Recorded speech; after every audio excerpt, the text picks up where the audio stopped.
Cubby blue blood flowing through our veins. Sitting in the bleachers in the rain.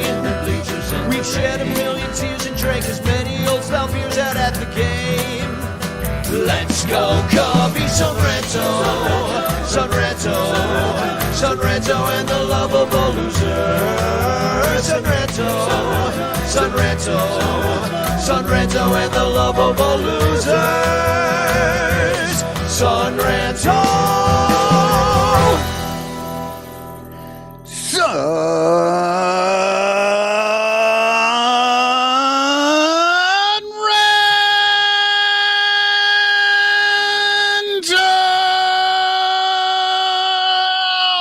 Oh my God, that was so. Oh Friday yeah, happy night, baby!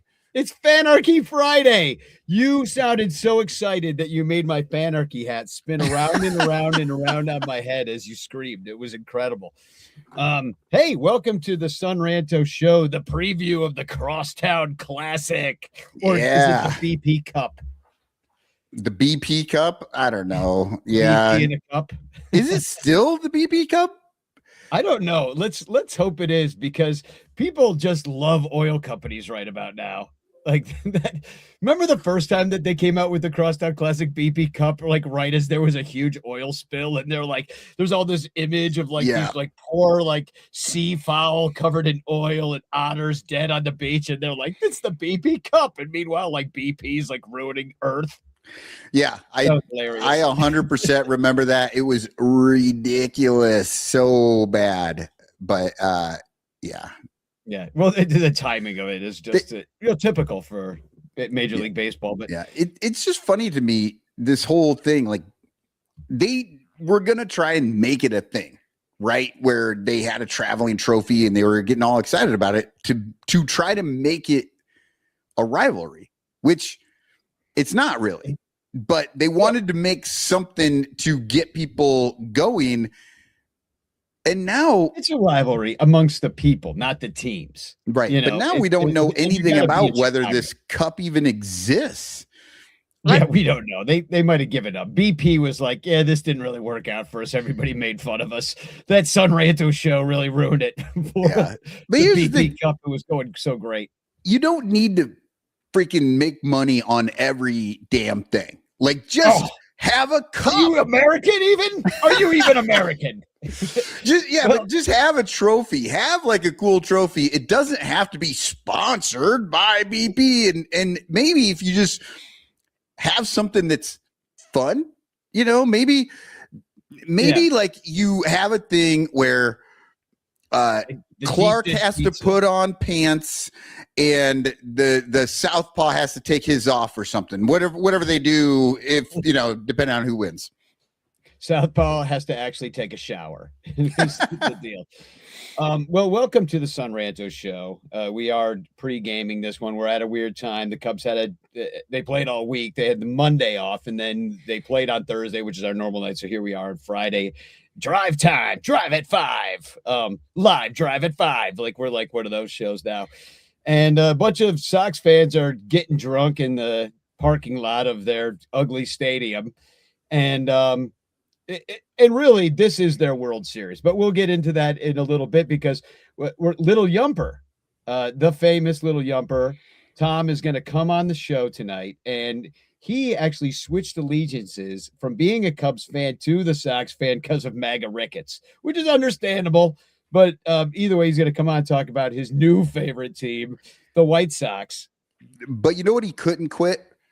The ranters, because it's the best damn place to watch baseball on the internet. Well, Sox fans hate the Cubs, and the ranters pretty much hate the Cubs. Like, we take great joy in ripping on every little thing they do, unless they win the game. If they win the game, then for 5 minutes we'll be like, great job, boys, and then we're back to what they did wrong. And I don't think that we hate the Cubs. I really don't. I think we're realistic about the team, and we like the players, and we just hate everyone else. Like all the other, as soon as you hit rat face that level, it's all garbage. Like nobody like all those people are the people that you don't ever want to be around. And we'll get into it because we do have some well, you might want to add that to the wheel of grievances because we will be doing some bitch clock later on as well. Nice. I want to thank all of our Patreon supporters. It's the reason why we're here tonight. If you can support us at Patreon/Bleacher Bunch, that would be greatly appreciated. Join the other super ranters, like especially Blake Beard and Bernie Barron, who give a little bit of extra money because they're loaded. Let's just face it. They're just rich people. They're paying off like the Dickens. It's incredible. No, they believe in what we do here, and they're willing to give us extra money every month. If you have a little extra money of your own every month, we would greatly appreciate it. We will make it work for you in the end with incredible entertainment. And they also know we love them more. We do. You can buy our love. They've done it. Yeah, we love them more. When I die someday, in my eulogy, it'll say, like all the people they like list your whole family. Bernie and Blake are going to be in that. They'll be in there. Yeah, exactly. Well, they also have the advantage of not needing to buy my undying love and devotion because they are both awesome people as well. So that like works out in their favor. It makes it easier for them to buy my love, or it makes it easier for me. Because sometimes when people try to buy my love and they're horrible people, like I lose out on the money because I just got to go somewhere else. But also in the clutch shirts, Matt Kimmerer's permanent paintings. And I already mentioned Penguin Imprints. Lil Yumper is going to be by in a little bit. Bleacher Bunch is the code you use for 20% off over there, but incredible work that Lil Yumper does at Penguin Imprints. And we thank him for sponsoring the show and Penguin Imprints. But I also want to bring up Obvious Shirts. If you shop there, use code Ranter. You get money off if you use code Ranter. I always forget to say that. Right. I put it in the notes so that I remember to say that. Well, I think it's because we don't get any money. No, we do. We do. I'm kidding. I was kidding. You don't get any money. Well, that is very true. That's very true. Administrative costs, otherwise known as tickets and beer. Look, trust me. I write contracts all the time, and my goodness, these poor people who have to work the contracts, which I was one, you were one for a long time. It's like you get paid, and they're like, oh, they get paid pretty good. You have no idea how much money that freaking company that's sitting on top doing nothing. They make way more, like 3 times the amount. It's insane. No. So it doesn't surprise me that the Son Ranto show has immense overhead. Oh yeah, no. I mean, just the accountants alone, that you got to pay, you get audited every year. And also, I'm just kidding. The Son Ranto show has never been audited. I think a lot of other things would happen to us first than getting audited. like for example, a raid, maybe. I don't know. I think we're ripe for auditing because they always audit poor people. They never audit the rich people. They're like, nah, it's too hard to audit them because they'll sue us and it'll just take forever. So we'll just audit these poor people who stiffed us out of like $4,000, and we'll let the rich guy who stiffed us out of like $4 million, we'll let him go. It'll especially piss them off that we give 10% of the money to the Lost Boys, and it's a charity do-good organization, like, can't have that. Yeah. You got to suffer in life.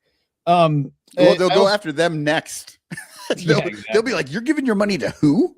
Follow the paper trail. Kids, helping kids. That's the headline in the Sun Times is like, podcast brings down charitable organization. Yeah. And somehow it's bad. I don't know. Or good. In the Clutch is also a sponsor of our show. You can use code Bleacher Bunch for a little money off of there. Just check out those websites if you're looking for a cool gift or a shirt. I mean, they are shows that support us, so we hope that you support them. But especially, you guys are in for a treat tonight. I posted it on the Son Ranto Ranchers page on Facebook, which I know you're not on, so you haven't seen this yet, Cotton. But I tasked Cubstradamus with making the new Fanarchy commercial. I was like, I got a lot on my plate. I had a show opening a Trapdoor on Thursday. I was really busy. I promised Britt at Fanarchy that I'd get the commercial done for today. And I'm like, Cubstradamus, you got to take something off my plate. You know, you're making videos. So a little later in the show, you're going to see a brand new Fanarchy commercial made by Cubstradamus. Does Britt know that Fanarchy is going to somehow smell? Like there's going to be smell of app smell smell-o-vision. Yeah, we'll think of it eventually. He's going to be angry when he finds out how bad it smells. But you know what? Maybe we will talk to Cubstradamus about focusing that smell just on the Mets, because Britt makes me follow the Mets when I don't want to. There is a way to not say, no, I agree that Britt does make you do that, but there is a way in the app where you can make it so that like you don't have to see Britt crying about the Mets. I am sharing the Fanarchy link. If you are on an iPhone, you got to be on an iPhone. It's iPhone only right now. Download it and follow me there. And it's Fanarchy Friday. I think I like posting over there, just getting used to the app and stuff. So then I can give Britt feedback. And the other cool thing over there is that Britt's partnered with now Billy DeVore. Nice. And so Billy is on there. So we're like here's our opportunity to like take over a whole environment before it gets popular in a year or two and kind of decide what the Cubs world looks like in there. You know what I mean? So our public facing Cubs world, it's like, this is our Twitter. Like we could be the big kids on the block. So when people join on, we are the dominant voice. So please join us over there and make sure that the ranters are setting the tone, if you will. Right. As we should be. We're the smartest, best podcast Cubs fans that there are. So yeah. Hashtag Chance in the chat. You can win the Frank Chance postcard sent to you by me with a message of love and doom. I opened a show at Trapdoor Theater called La Ball yesterday, and my plan is this weekend to knock out a bunch of these hashtag Chance postcards. And so Dominic, get your mail sack ready because you're going to be delivering some postcards to Iowa. Get ready. Oh no, Dominic says he's officially on vacation. He just got off work. Well, I guess I'll have to wait another week to send the card. Dominic got out of it. He's just like, nope, on vacation. Dominic's actually going, he's going on a cruise. The boat that he's going on a cruise is the hantavirus boat. Is it real? Oh, I'm sure they cleaned it. It's fine. I'm pretty sure. The good news is none of those people are allowed back on for this trip. I think. I don't know. So keep tuned into the Sun Ranto show. We will let you know whether or not Dominic has hantavirus next week. Yeah, stay tuned. Chris Salato's here saying a hashtag Chance. So is Dominic. Lil Yumper, who will be on later, is here saying hashtag Chance. The JD 131 is here saying that as well. So hashtag Chance in the chat. Brad is here. Mr. Fourth Row. It's welcome awesome. Everybody. Alex, welcome everybody. It's Friday. I'm off work. I got a beer. I'm just like, this is good, man. I'm feeling it. I was a little anxious coming in. Not for any reason, but just because I get anxious sometimes for no reason. And sure, I'm like, I'm mellow. I'm feeling good now. I think it's the norovirus that Dominic is going to get. I'm confident. So we got Unkzuna. I'm texting with him right now, and he's going to be on in a little bit to talk about the Braves and also like little Ronnie Woo Woo news as well this week. And I should mention that Lyle is not here tonight because we don't know why, because we're doing it at a weird time and he'll be like, yeah, I'm in Maine fishing or something like that. We'll find out at some further point what the hell he was doing or not. But I wanted to say thank you to everybody who donated to my GoFundMe and my Facebook fundraiser this week. There were two fundraisers. that I put out there. It's all for my musical, The Game, which I've been working on for quite a few years now. We've had a bunch of readings. I've spent many a morning before work rewriting and composing and getting everything together. And I feel confident that the show is in a good shape, good enough shape now that we could start the march to production. And what I realized is that I need a year lead time. Really, every show does need a year lead time to even just rent the space you're going to do it in. And so there's a lot of money that you need even up front to start the process of putting on a show. And being that I work at a non-for-profit theater, Trapdoor Theater, it makes it so that any donations to the game can be also tax deductible. So I was able to make a GoFundMe that's tax deductible, and also through Facebook's non-for-profit fundraiser capabilities, I was able to make 2 non-for-profits. So thank you for everybody that donated to it. I know you did, Michael. I really appreciate it. It's like I raised nearly $2,000. And I need 3,000 for the deposit for the theater. So, I'll be in the alley behind Sox Park this weekend if getting that extra 1,000 one way or another. You know what I mean? So, and I know that sounded dirty, but no, he's just going to be letting Sox fans paddle him. Mm-hmm. Now my butt will be naked, so it is a little bit dirty, but anyway, I really appreciate everybody, and I need a shit ton of money, and of course we'll sell tickets to it and whatnot. Like that's how you get some of the money. But then write grants, and I think I might be able to get a few whales, if you will, that come in and want to invest a little bit more. We'll be making if you want to, for example, if you have a business or something you wanted to advertise in the cool baseball program I'm going to put together, so it looks like a baseball program with a scorecard for that's actually a really good idea. Yeah, so if you could advertise in that, that'll help fund everything. And here's the thing, every dime is going to go towards the artist. I'm not taking anything, and I'll probably end up playing guitar and keyboards in the show just to save an extra $1,000 because I won't pay myself. Why would I? But in the end, I really do want to fund all these great artists. And that's the other thing is, like, right now in my life at the couple of different theaters that I work with, Trapdoor Theater and Hell in a Handbag Production, I'm surrounded by incredibly talented people right now. And that is kind of why I'm striking while the iron is hot, because I've already got this thing half cast as well. Right. So I've got the game musical.com where I'll be putting more of the personnel information with bios and things like that. But it's just kind of, I got it set and ready for now.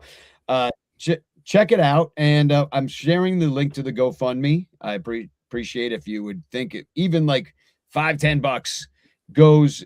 Hey, if 500 people give me $5, that's $2,500, and that pays for 2 actors and a couple of costumes. You know what I mean? So thank you to everybody, and I just appreciate you. I freaking love the ranters, and just thank you. I don't know what else to say. It's always awkward to say thank you, so I just go, ma, yeah, ma, I love you.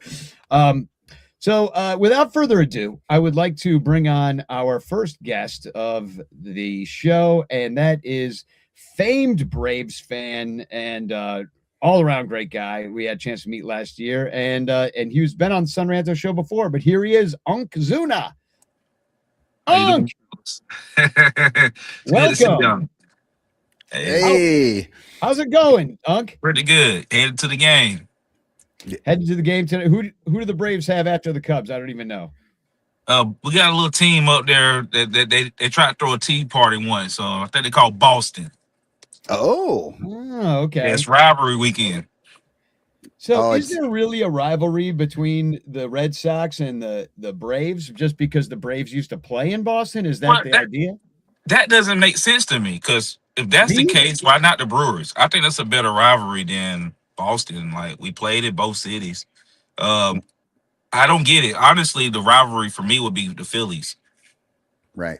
Because of the actual division, and they have them going with the Mets, probably just because of the proximity between Philadelphia and the Yankees are playing the Mets today. So yeah, the Yankees play the Mets. The The Subway Phillies. Series. Oh, they play the Pirates for their rivalry. Yeah. And we got the Right. White Sox and everything. So you're heading to the game. So you were at some of these games between the Cubs and the Braves this week? Every game. Right next to the dugout. And Nope. Braves take 2 or 3. You Mhm. have the best team in baseball right now. A lot of the guys that have been injured for years are back and performing well. And isn't it crazy that the only game the Cubs are able to take is the one against Chris Sale? Yeah, I mean, I respect it. You know, I was just a little pissed that it was the game that Chris Sale pitched. It's like, hey, my boy Grant, I love him to death. We're good friends, but I'd rather you take that one than the one from Sales. You know, he's about to be a Hall of Famer. Like, we already know that. Yeah. And then to have our shortstop botch that play and throw it to Lake Lanier, that's a lake down here. The way he throwed it and sailed it away, man, that was just killer. Yeah, Hard fought game. Ha-Sung Kim, and that was really the game right there, except for That started it there. Yeah, because that could have been a double play, and then we could have grounded out, got a ground out, and been out of it. You know what? Yeah. I speaking of Hassan Kim, I have a question. And as a Braves fan, you may know this answer because I have no clue. Why do so many of the Braves players have extra stuff on their jersey? Michael Harris has the 2 because there's only one Michael Harris on the team. I don't think you need to differentiate him. Ha-Sung Kim has HS Kim as if there might be another Kim that would take his jersey. And I watch these things, and I've seen this over the years, like lots of juniors, lots of 2s, just weird things. And I don't know that I ever bothers Michael. He's very persnickety about Well, these things. Yeah, I don't think I see it in other teams for the most part. Acuna's dad played, remember? So Ronald Acuna Jr. Mhm. I'm a third. I'm also not playing Major League Baseball. But when you think of Harris, he is the second. His dad, they call him 1, even though he's the first. And then, he just had a son a couple weeks ago, so he's Trey. So just to differentiate, because what if his son ends up coming into the league one day? I'll be old man by then. I guess that's the thing that like gets me is like I just don't understand why it's like It's a Southern Ken thing. Griffey It's like Jr. I'm third. Yeah, but Ken Griffey Jr. was playing literally the same time as his father, right? So that makes sense to me. Of course. But these guys are like totally different eras, and I'm just like, I don't know. But it's technically legally your name. Like, I'm a third, so when I throw my signature, I put the third on there. Roman It numerals. was cool too. Yeah, I always Did you do that on your Little League jerseys too? Yes. They're like, hey, he's a third. Well, there's something different, I think, with Korean names that I think that the surname is first. Yeah, that's the indicator. Like Yeah, I feel like it's in a different order. I'm not exactly sure what that is, Yeah. but I think that might be why. But then, but it is not anglicized, But HS Kim makes me think of the H and HS Pinafore or something like that. I Ship. expect him to start singing Modern Major General or something like that from Gilbert and Sullivan. I'm not as versed, so let's talk about like Pete Crow Armstrong. Yeah. So why is it Crow Armstrong instead of Armstrong or Crow? I honestly, that's my question too. But apparently, that is his actual name. Can you imagine having to write all of that every single time? Like, imagine being like first grade. It's like, hey, spell your last name. It's like, oh my gosh, like we really use half of the alphabet. Yeah, Ha-Sung Kim is sitting there like Kim. Yeah. Take that, Pete. Yeah. And Pete's like, oh, my hand hurts. So, when we talked last year, when you visited Wrigley Field, you went and visited our good friend, mutual friend, Ronnie Woo Woo, who was, I know, a big inspiration to you and like kind of how you operate as a Brave super fan, and seeing that, Ronnie was doing it for so long. I was wondering if you could talk about Ronnie's influence on kind of what you do as being in there every day. All right, so it's been last year it blew up a lot. I've been doing it for over a decade. He's been doing it for multiple decades, about 60 years. I never realized how much we were similar as far as our fan involvement and the things that we do around the stadium. With me, it's more modern. There's social media. I do a lot of charity work, but to see the impact that it has, like literally, I was just walking down the street. I came to talk to some people up here about some business, and I had a couple hundred people stop me, just like, "Hey, can we get a picture? You going to the game? Where you sitting?" I'm like, "Okay." It's a little overwhelming, and then it's sort of like it gets crazy. But just to know what he dealt with and dealing with now, and a new era of the same thing, he impacted me so much, and see that through his impact, I'm impacting people. I got some pictures I'm going to put up of you guys. There you are visiting Ronnie last Yeah. year. Janet sent that to me, and you guys are chopping it up, and you got a Ronnie Woo Woo bobblehead in your hands Right. there, and And I have a bobblehead now. that's so Nice. cool. Yeah. And there's you and me out in Right. front of Wrigley Field, and I can totally concur with what Unc is saying, that we're just sitting there standing on the street corner. All these people cut up, Unkzuna, can I get a picture? It just kept Right. interrupting us. We couldn't have a full on conversation because people Right. kept coming in. Or they were trying to let me in Wrigley, like the players' interest is on the side, and they weren't joking. I was like, no. I'm not here to have a player.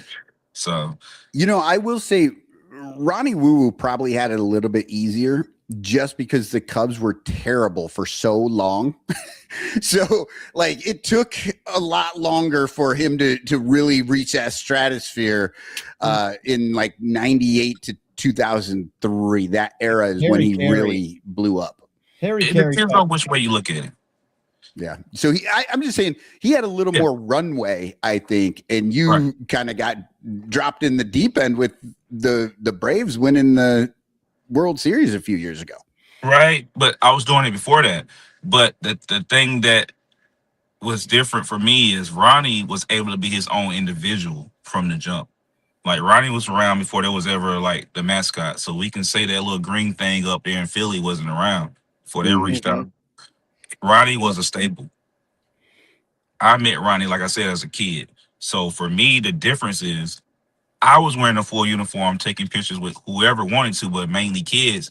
But then when Unkzuna came on the team and he threw me an armband, everybody looked at me and said, I look like Unkzuna. I don't think I look like Unkzuna. So then last year they blew it up even more when I caught the foul ball, and then he walked it off. And then that's when it just really just took all the way off, had millions of views in one day. And it's like, I never wanted to be associated with a player. Right. Now he's traded. I literally heard this. It's annoying to hear. Why are you still here? Should you be in Pittsburgh or here? I've been a fan of the Braves my whole life. Like I've been to Fulton County, every stadium, all three stadiums that been here. I've been there on the field, been out with Hank. Hank was like a father figure, almost like a godfather. My dad was friends with him. So I got to do that's something amazing that a lot of people haven't. So it's just, I never want to be associated with a player because I know when the trade comes, all these questions, like I'm getting pressed harder than they do in a press conference. So I was always just Unc. And then it's like, oh, you look like Unkzuna. So you're a faux Zuna. So that's like fake Unkzuna. You imagine somebody calling you fake all day? So it's like, no, I'm just Unc. And they're like, well, you look like Unkzuna. I say, all right, I'll be Unkzuna. Take off the O. But now it's been clarified, and people that know me forever finally telling other people, he's just a super fan. He's Unc. So when I go to the stadium, soon I pull up in his battery in a couple minutes, everybody gonna come, hey, Unc, how you doing, Unc? All right, and I'm gonna go around with my tomahawk, and we go marching into the stadium. So they let you bring that tomahawk in there, huh? Like, I don't know if they would let you in to Wrigley with that thing. It's film, right? That's not. You know what's funny about that? You said they won't let me in, but guess who the team got their tomahawk bats from? Those are my bats that the Braves use in the dugout. Oh, okay. Really? So it would be weird for them. Like, number one, out of respect, I don't bring it. And number two, you're telling me I can't do something, but the team are literally using my tomahawk bats. So you watch our home run celebrations. We got in trouble for the big hat because of New Era. So I was like, well, what can we do? Tama bat. Tama bat. Yes. Like What could the Cubs do? We don't really have anything because we got a bear logo. It's like there's not, bear trap. bear I'm going trap. with bear trap. Just a giant bear But trap. that would be weird. So you would celebrate a home run and have a fake bear trap on your leg, like Yeah, it would be on weird, the bat. I guess you can put a bear trap on the bat. So if I make that, you got to remember where it came from. If I Bear put a bear trap trap on the bat and make that y'all home run celebration, you got to remember Unc came up with that. Well, I feel like bear trap is actually anti-Cub. I feel like it would be something that the other teams would employ against us. So No, if your home run bat, like a bear trap, I don't know. You're right. I guess. Yeah. I'm we could thinking about we could turn the tables, like the bear turned her like, oh, whatever, hunter, like catch the hunter in the trap. We had a rat on the field not too long ago. Maybe we just do a rat trap bat. Yeah, that freaked out the Phillies. Yeah, my arch nemesis, they were freaked out about that rat. It was hilarious. I watched that thing. We noticed in the bleachers before anybody. And I mean, that's how big that rat was. Because we're all from the bleachers by home plate. We're in the bleachers. We saw that rat running around, and it went right in the ball bag. It was like, oh, it was like a large cat. Yeah. Yeah, they were running around like pansies in the dugout though, like somebody was playing hot foot with them. So yeah, that was the funniest thing to me. It is funny that just like a week later you get hantavirus, also caused by rats. Like, who knows? Maybe the Phillies are in some sort of incubation period right now. Yeah, could be. I mean, if you look at their record, I would say that. Yeah, based on their record, they are ill. Look at their record; they're definitely hibernating somewhere. That's hilarious. So we will from now on refer to you as Unk. Okay, cool. We will Just drop, straight up drop the Zuna on it. So the Braves are a good team this year. I mean, we ran into your offense was super potent. It looks like you're just going to run away with the East right now. How are you feeling about the outlook of the team? I mean, by the way I saw it, it looks good. I mean, are you feeling confident? Man, confident not even the word. You gotta understand, we hadn't lost but one series. Like, name another team that can say they went this far into the season and only lost one series. And wasn't that the very first series? No, we lost to the was it Arizona? No, Seattle. Oh, okay. That's For some the reason, only I was series. thinking it was just that first series that you lost and you've been winning ever since. No, we won the first series. We hadn't lost a series. We won with the first 10, 11 series. And then we lost that one. And it was like, well, it is what it is. And we come right back, storming back. It's like, we don't care. With our new head coach, you got to understand, like, I think y'all know from meeting me, I know all the coaches and all the players. Like, I hang out with the coaches after the games. We go out. We're not going to talk about that. But we go places. I hang with the boys. We go hunting. I see the difference in this team. Like, cool. Our old skipper, he's cool. I've known him for forever.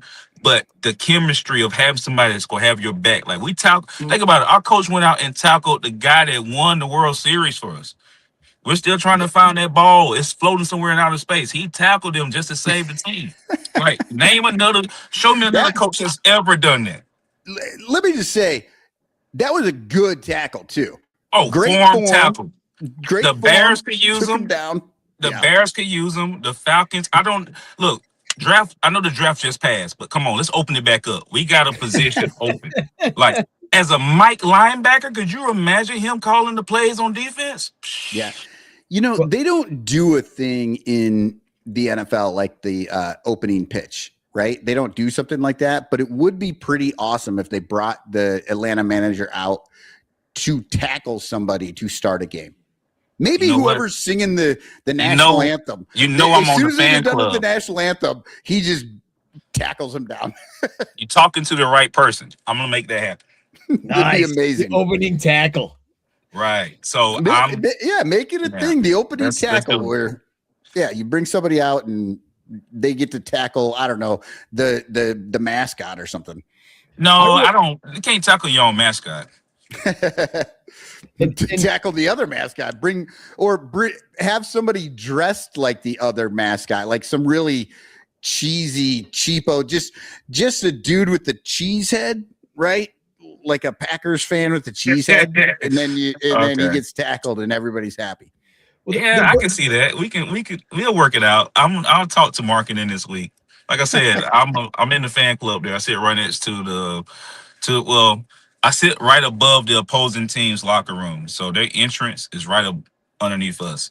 So it's called Dirty Birds there. So yeah, we can figure it out. We normally make piñatas and stuff, so we'll figure something out. Maybe he can come bust a piñata or whatever. Bring a baseball bat. Bring your Tama bat. Yeah, bring Hey, which one should I bring? I got like 20 of them. Yeah, bring that and hack up a piñata. That sounds good.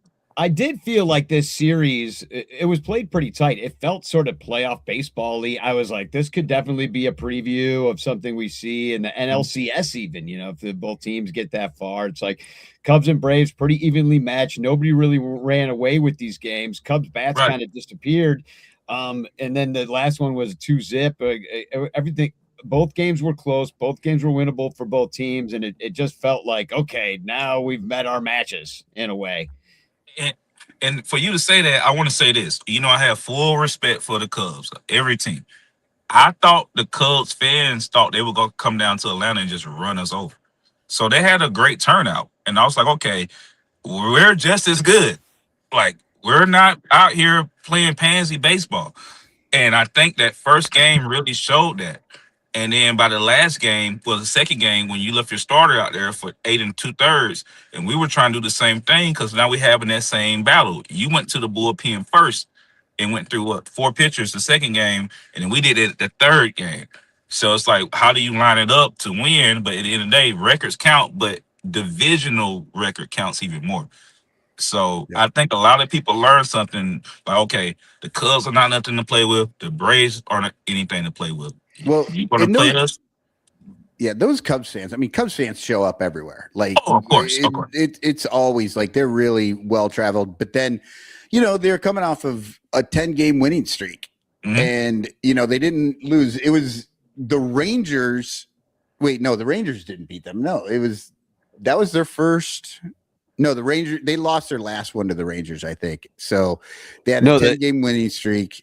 They won the first. They lost 2 or 3 to both the Rangers and the Braves. They won the first one against the Rangers, and then they won the last one against the Braves. So they basically bookended the road trip and went 2-4. Yeah, that was rough. But the Cubs had those 2 10-game winning streaks.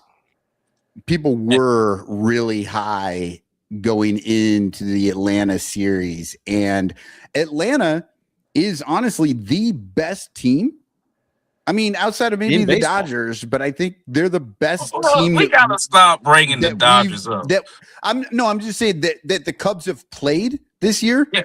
Like, I mean, I think there's an argument that you could say Atlanta was the best team that they played. I'm just saying, of the teams the Cubs have played, like, it's literally the Dodgers, the Padres, and Atlanta. Those are the 3 teams that they've actually played that are really good, and they performed well against the Padres and went 1-2 against the Dodgers and 1-2 against the Braves. All right. Well, you saw. Oh, go ahead. Well, I was just going to say Braves are the only team with 30 wins right now in the major leagues. They are the best team, and it's by a couple of games because the power rankings, they always want to throw the Dodgers up there. We're not talking about the highest who has to pay out the most money. Like, you with the lineup that like the Dodgers have, you would expect for them to be the number 1 team. But money and time, like, a lot of people don't realize this. True baseball fans understand this. Yes, back in the day, players played longer, but the quality of baseball was smaller. And now more kids play baseball, and you got these arms out here. They don't care about throwing their arm out because they don't want to give you 5 to 6 years. It's just like a running back in the NFL. You get 3-4 years, you had a great career. You did anything like Emmitt Smith, you were just that guy. So now everything's more condensed. Like, y'all's closer throwing 101 last night had us looking silly. A couple of our guys, like, they were just throwing the bat out there, not even paying attention. Just like, okay, like he's moving his arm. But yeah, with current baseball, it's a lot tougher. These kids are younger. There's no 5 years in the minor leagues to develop. Get your pitch count up. No. Oh, and 10 years in the Cubs minor league system, you'll be there for 9-10 years before they trade you to somebody else, and you finally get a chance, or you just come up and ride the pine and get to see beautiful Wrigley Field like a tourist. Well, it's a little Atlanta's different. good with their system. Atlanta's good about bringing people up and then actually extending guys when they're young. You know, Atlanta's been very good. I mean, honestly, a lot of the league is starting to do this because Atlanta started it. Right. Who okay, all I know is the Iowa Cubs. So help me out here. Who are your other 2 teams or 3 teams? I know you got 2 single A teams, high A, low A. Tennessee, Myrtle Beach, and South Bend. Okay. Yeah. Well, I know y'all follow me. You see, I have a uniform for every team. Every year I get new uniforms because I go to all the games. So any given off day, I'm at some stadium. So I get to see these guys develop, take them out to eat, run some drills with them sometimes. Yeah, my big butt's out there running drills. So I get to go out here and see these guys develop. And I understand, like, okay, when I say Owen Murphy, that's from Illinois, he's going to be a Brave. In a couple years, he's going to be starting. I get the chance to watch the development. Yeah, that's A awesome. lot of people don't get a chance to do that. And now that all That's the teams true. are in Georgia are on the borderline because our Augusta team is in North Augusta, even though it's right across the river. So, but anyway, it's in South Carolina and would be in Georgia. But I get the chance to go watch these guys play and watch them come up. And I'm like, okay, he's gonna make it or he's gonna get traded. We go bring him up. He might get DFA after too many options. Yeah, You know, that's Ronnie actually, Woo. Ronnie Woo actually ran drills with the 70s and 80s Cubs, which is why they were actually so terrible, because they were listening to him. He didn't really know anything about how to play, so it was a disaster. That's where you guys separate out there. Yeah, because my high school's in the state championship game this week, so Yeah. I'm out here doing that. But no.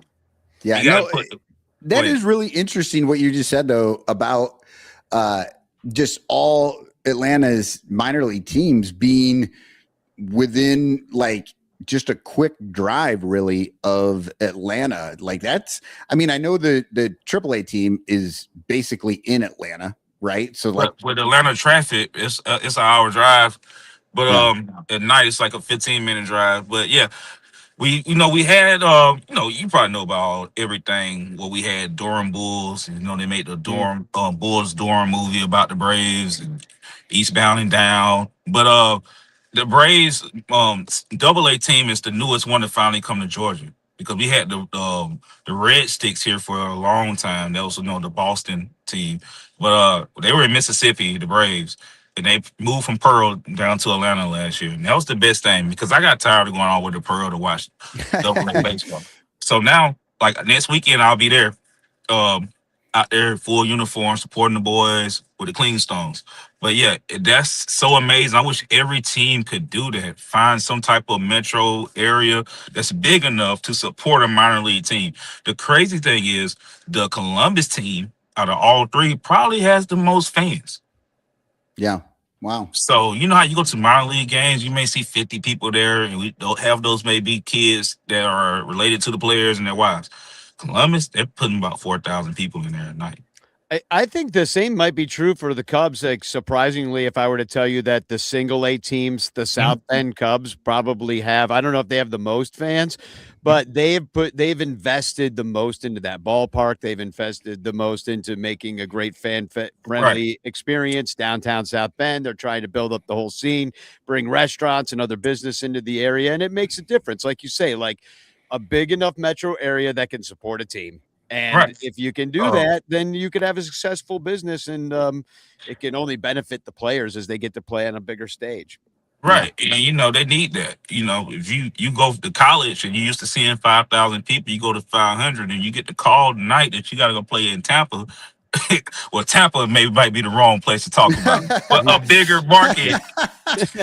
In Tampa, yeah, they're just like, where is everybody? It's a huge market of Yankee and Met fans. Is pretty much really what you get in tiebreaker field, but that's the minor leagues. Well, I guess you can say the little whatever. We'll get in that later. We don't care about those guys. But no, Unc, it's great to have you on the show. And I'm looking at the schedule here, and I see that we don't play each other again Till September. until September at Wrigley. So hopefully we'll see you back in Chicago. You know I'll be there, and you better tell Clark I'm looking for him. I've been trying to get a picture with Clark. He came down here for the All-Star game. I took a picture with every mascot but Clark. And I went to the draft, and I know you saw me on TV. I was supposed to be right up front and moving back a couple rows. And I see Clark, and I'm like, Clark, it's me. Please come over here. And he never came. So, Wow, Clark. That breaking news. Well, yeah, Clark I came Cub to the is game ducking last year when you played Philly. Remember when you played Philly and they gave out Clark the Bear? yeah, I was there, and remember I was in the full umpire uniform. Yeah, I do recall the umpire uniform. That was awesome. I had just left the draft in Green Bay, took the Amtrak down, and came to the Cubs game just because I wanted Clark the Bear's bobblehead.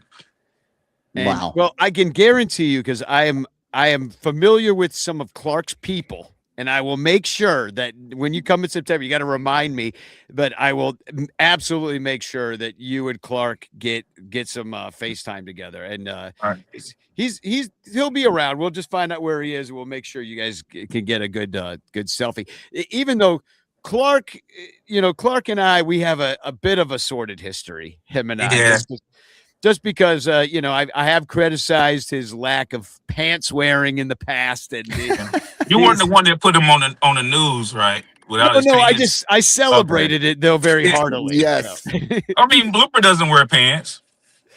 Yeah, but Blooper, what is Blooper? I mean, is it really pornographic? I mean, I don't even know that Blooper has genitals. All right, for anybody watching that wants to know what Blooper is. Yeah, what the hell is he? Blooper was a fan-created character made by kids. So they had a science experiment, and he came out of a booth, and it was what the kids made. They wanted him to be furry, big stomach, ears that did, the balloon thing, all that. The kids made him. So he wasn't meant to look like an animal or anything. It was a mistake that the kids made. Nice. So he's a science experiment. Yeah, exactly. So he, if you look it up, you'll see where he came out in the battery, and the scientist was mixing all this stuff up, and then boom, there's Blooper. And and the problem with Clark, he's just a pantsless bear, which he's technically in the wild, he's a cub. Pants. Yeah. You gotta. I know a cub is a bear, but you still gotta keep the two apart. The cub, the bears, yeah.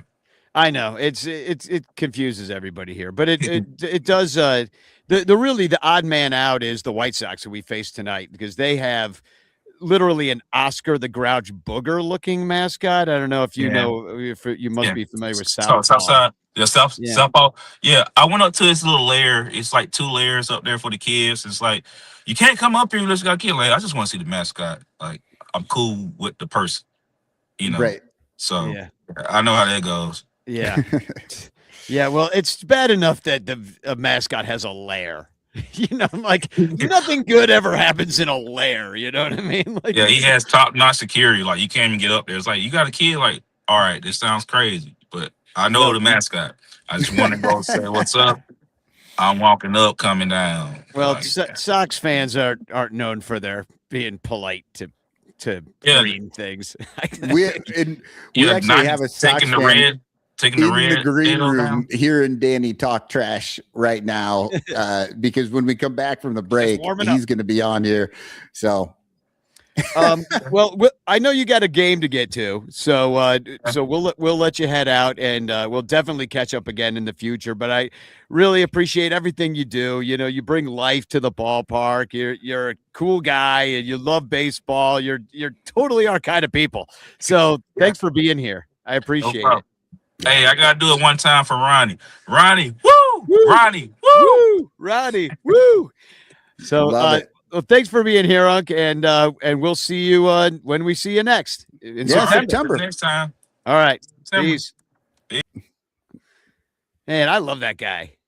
Oh yeah, he's so nice. He's just got it all going on. Good attitude, like fun to be around.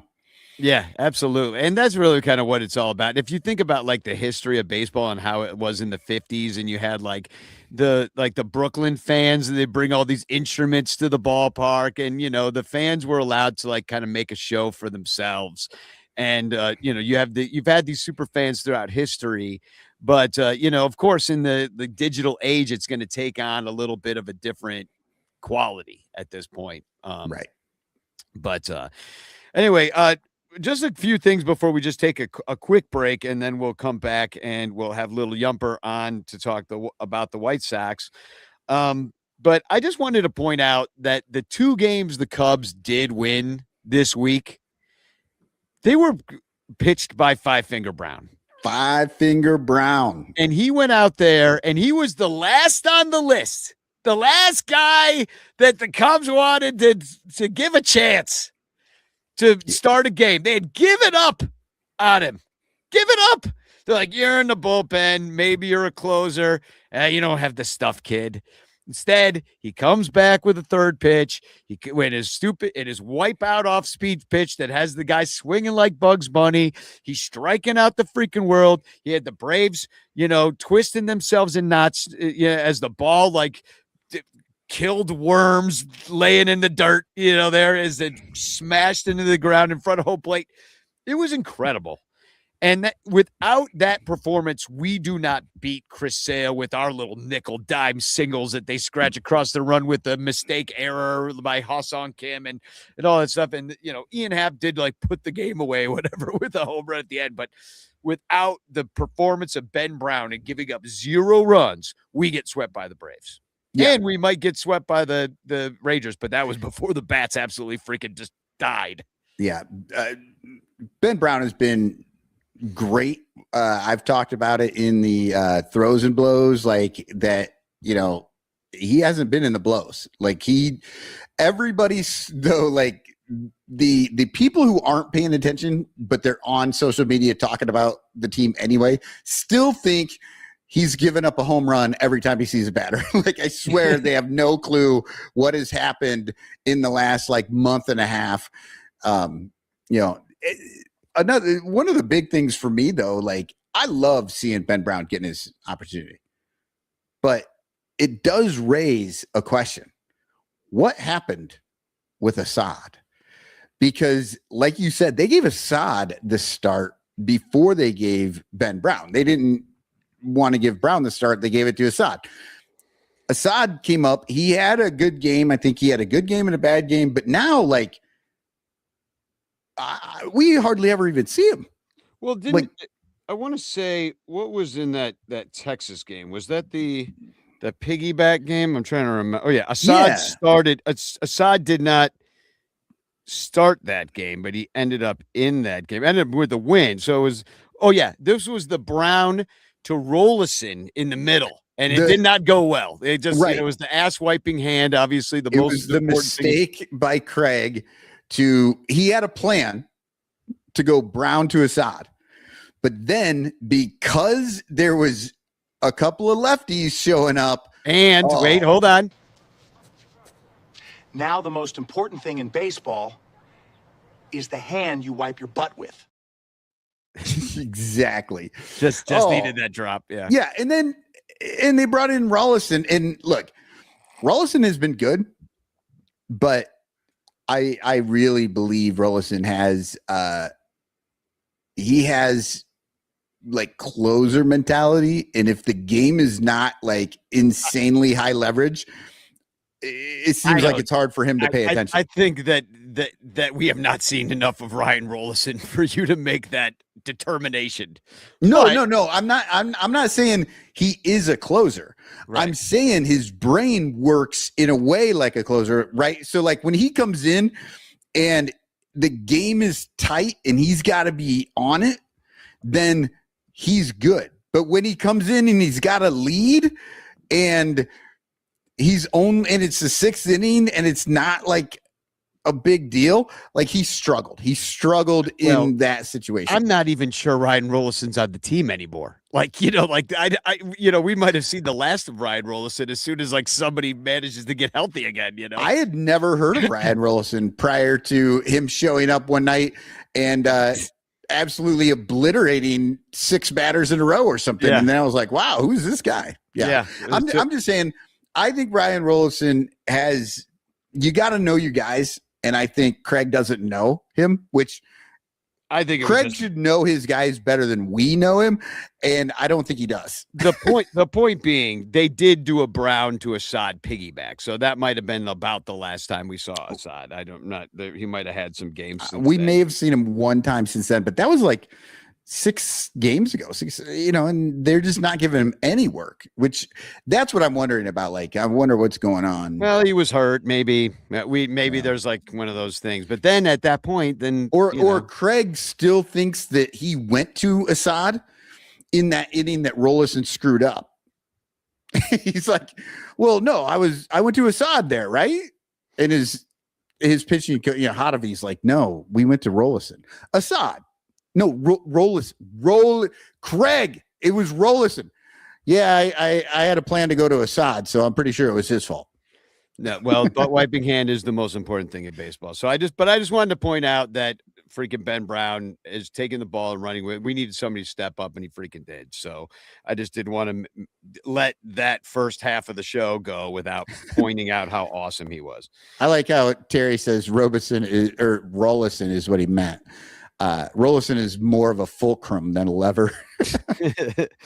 And then is there anything else I wanted to bring? Oh yeah, Dansby Swanson needs a DH. And that's all I have to say about he hits like a pitcher. Just have the pitchers hit. Have Ryan Rollison go up there and take a few swings. It couldn't go any worse than it does with Dansby Swanson, who's now batting like 180. It's well under 200 at this point. Like it's just getting to the point of unplayable. And the man won't take a day off. I'm not saying shit about his defense. He's absolutely incredible. But if you want a really good defense still, and you know how I feel about Matt Shaw. I think he's a freaking idiot, but he certainly can play second base. And freaking Nico Hunter certainly can play gold glove caliber shortstop, especially after he gets some chance. I don't know why Dansby Swanson gets to go out there every day, except for the fact that he makes one amazing play per game that saves a hit. Yeah, that's it. No, that's what he does. Yeah, normally they say hit well enough to overcome whatever you do in the field, right? Like if you make an error and give up a run, go out there and hit a home run or drive in some, and then it's no big deal. But you can't do that the opposite direction. Like you really can't. Well, then there's a million of those guys. There's a million no-hit good field dudes, like especially at the shortstop position. I would. Who's the guy that just had the big hitting streak for the Diamondbacks? That was on the Cubs. Whatever his name was. Why? Yeah, Ildemaro Vargas. Yeah, Ildemaro Vargas. Yeah, he's just like a slick glove, can't hit. No, apparently he can hit. So before we go to break, I do want to mention that we talked a little bit about Ronnie Woo Woo, and this last Friday, right after we did our show, the day after, he got to meet Sammy Sosa. Our friend Janet drove him out there to see Sammy, and I just want to put up this picture of him and Sammy, and there's Janet. I don't know who the other woman is. I'm not sure. But I just want to show you this video, this is Sammy and Woo meeting. I tweeted this out. I put it on all my socials, on TikTok, all that stuff. People just absolutely loved it. There's a couple trash talkers in there, but there always are, just online. But you got to see this video of Woo and Sammy meeting again.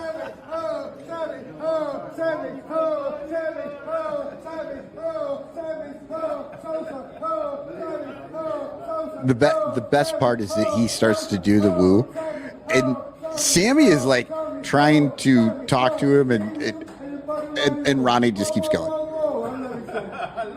Yeah, exactly. Ronnie keeps going, and Sosa's just like he's holding his hand and just kind of like, okay, buddy, okay, but now it's now that but that was not the end. There were two videos that Janet sent to me, and the other one I didn't tweet out because it's the end of that exchange right before Sammy left, and it just Ronnie did keep going. Check this out.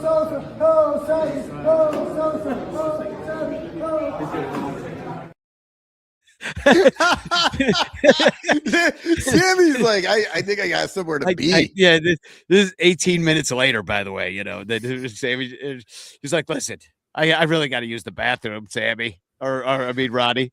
Yeah. Oh my God, that is so funny. Yeah. And I will say, you know, that 98 to 2003 run for the Cubs, Sammy was huge and Ronnie was huge in the bleachers out there doing exactly what he did right there. Just, you know, Cubs, woo, Sammy, woo. Like that's his thing.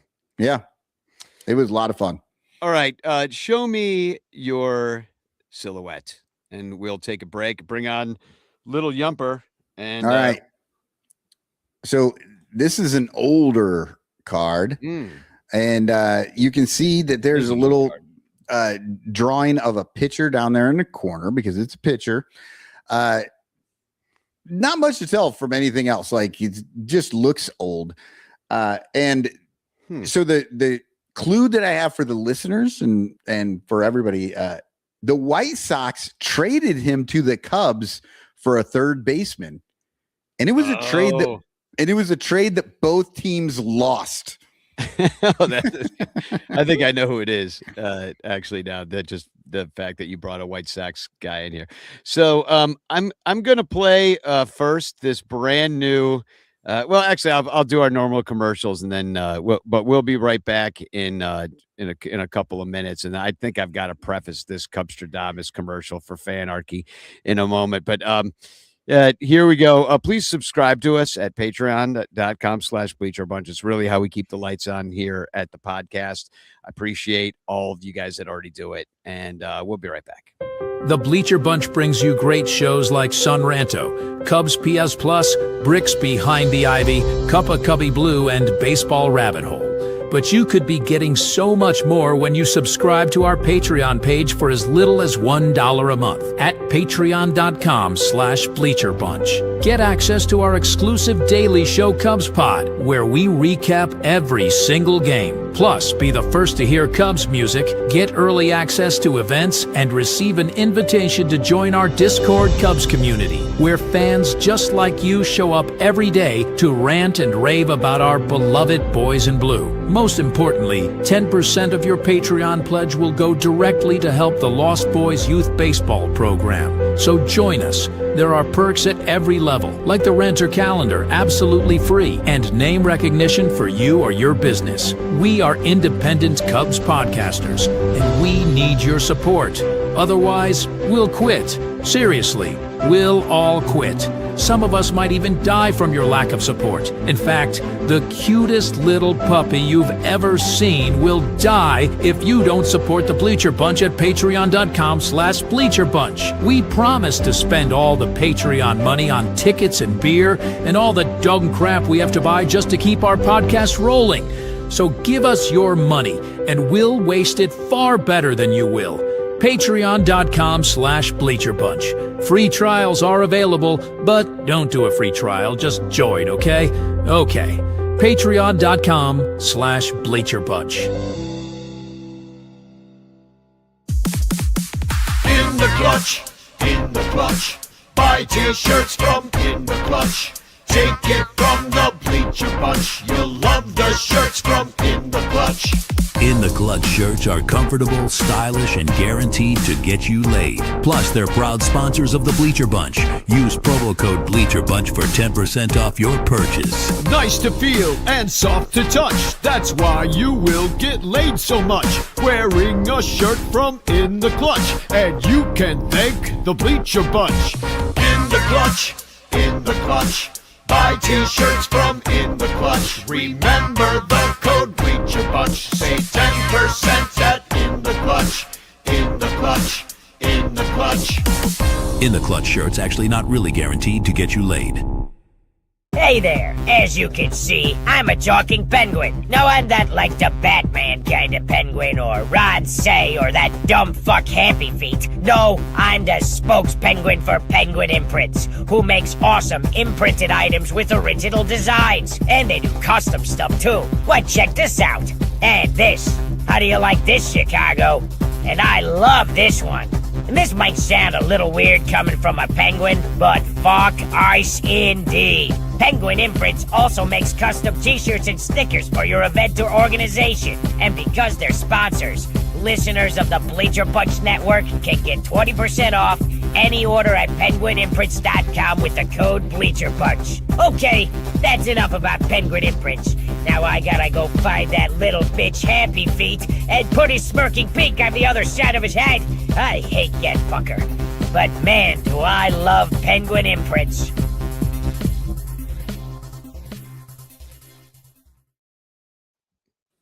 We are back, and who the hell is that cubby? Well, only one person guessed, and it was Yumper, and he started with Fergie, but then he realized after I said it. Well, there is one one more correct answer. It was Steve Stone. Oh yeah, Toad D&D writes Playgirl model. Exactly, and that is Steve Stone, or is the Bleacher Bum Band does Steve Stoned. I want to get Steve stoned. Yeah, I should play that at the end of the show. And so when I said the trade, so the White Sox traded the Cubs, Steve Stone, to get Ron Santo in the final year of Ron Santo's career. Isn't that crazy? It's weird. Like, people don't realize that Santo ever played anywhere except for it on the north side. But yeah, he went one season to the south side, and he hated it so much he quit. He quit playing baseball. Understandable. Understandable. Who would want to wear those like weird collars and those short pants? It was ridiculous. Now, showers in center field. What the hell are they doing up down there? It's absolutely insane. So it didn't work out for them. But then Steve Stone with the Cubs really didn't work out either. He had an ERA plus with the Cubs under 100 every single season. And what's crazy, this is the weirdest thing about Steve Stone that I needed to bring up. He only has 3 seasons in his entire career that he was above a 100 ERA plus, right? 1980, it was his 10th year in the league. He won the Cy Young. What did he have, 20 wins or something? 20, he had 25 wins. Yeah, that's because he had Eddie Murray freaking hitting dogs during the game. But for the Orioles.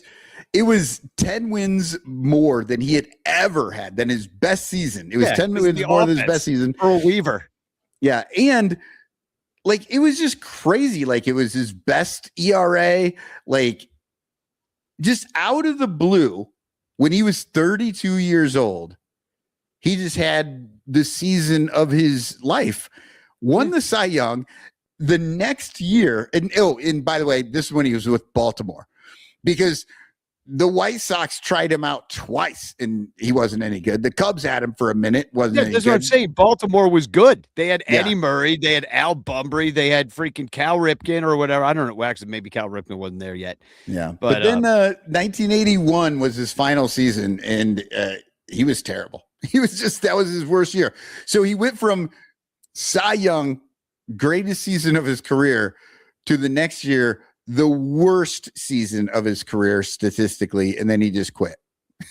Tom Cooper wild writing in the Baltimore Orioles staff was stacked back then. Yeah, I believe Dennis Martinez was on that team, Jim Palmer. Yeah, they were good. It's just amazing when I had no idea. I knew he had won a Cy Young. I just always assumed that he sucked all the other years except for the Cy Young year. Yeah, I had no idea. I'm like, oh, he won a Cy Young. He must have been a pretty good pitcher for the most part. No, he should have been a journeyman. He should have been on like 12 different teams. He should have been. Kind of was. Yeah. And then, no, just he had Baltimore and it all worked for him for one season. So a little bit later in the show, we're going to have a brand new commercial from Cubstradamus. I'm really dreading it, showing it to you guys, because it's just more of an opportunity for his robe to fly open and show you everything like Clark. But I do want to bring on our friend and sponsor of the show with Penguin Imprints and Sox fan, Lil Yumper. I didn't mean to say it like that, but I really did. I was like Sox fan, but I had a little gas bubble, so it came out weird. I'm sure. Yeah, I'm sure he did the whole time, complaining about our uniforms and God knows what else. Yeah. The past 20 minutes. I mean, come on. Nobody complains about the uniforms more than the White Sox players themselves. You got Chris Sale, who we just faced against the Braves. He's like cutting it up before a game because he can't stand it so much. And wearing shorts in baseball, you're just going to end up ripping up your legs and showing everybody your freaking strawberries all over your knees. We could come out like Carlos Zambrano with our belt in our hand, to try to attack players with it. So that is, I believe we're getting. Yeah, 1 second. Yeah, Yump, I think we're getting like you're coming in hot or something like this. I don't know if you can. Yeah, you're a little bit hot if you turn it down. Or move your mic. It just sounds like a little blown out is what it is. But what about now? Oh, yeah, that's better. Yeah, so Okay. far. Yeah. But I want everybody to just understand, and I want to put this out on Front Street. Yumper owns and runs Penguin Imprints. He sponsors this show. And the Son Ranto show will 100% sell out and allow you to come talk trash about our team and support your team if you just give us money and support us on the show. Yeah, and We fans will of all sell out and teams let you just do it. know, yeah. So now the White Sox, we got to say that the White Sox have had a surprisingly good start to the year. But when I dug in on the numbers, you really haven't faced a lot of teams over 500 so far this year. Only 12 of the games. You're 4-8 in those games against teams above 500. But it's got to be kind of fun to have a chance in the poverty AL Central. Yes, actually it is. Past 3 years, the Sox, I think, were already in the 40s or 50s before they got their 20th win. So it was kind of nice to even break even at that 20 and 20 and then go 21-20. So fun times on the South Side. Well, I'm seeing this confidence amongst Sox fans too. Like I'm getting a lot of trash talking. Like Bleacher Jeff is obviously getting destroyed on a daily basis on the South Side. By the Southsiders, Crawley catching strays. Like the Sox fans are feeling themselves. They got the pitchforks out. Tickets are expensive tonight down at whatever they call it. And the rate, which is better than guaranteed rate. I will give it that, but it still has nothing to do with baseball. Yeah, no. I don't know. I preferred guaranteed rate because we could call it the great. Now that it's just the rate, G rate. Yeah, there was all sorts of good things to do with great. Now it's just the rate, and it's like, I just call it Sox Park. Even when I was a Cubs fan, I call it Sox Park. I know you call it a mall, Cotton, but people that call it now I call Wrigley it a Field food court actually because they've got good food, but that's the only reason to go there. Well, now Wrigley Field is Nashville, and I feel like a lot of the White Sox criticism of Cubs fans is quite fair. We have Mega Ricketts, the owner. Not that Sox fans can really stand on merit with freaking Reinsdorf, but not that might be the worst owner in the anyone else. Yeah. Well, Reinsdorf might be the worst owner in the major leagues amongst them. Certainly bottom 5. Definitely. But Mega Ricketts, you got the drunk tourist out in the bleachers paying $1 million to be on Instagram. That is happening. Absolutely true. So I just want to put that out there that the idea that the White Sox are like the Chicago team, and then like. So Cubs are sort of like the transplant. team slash national team.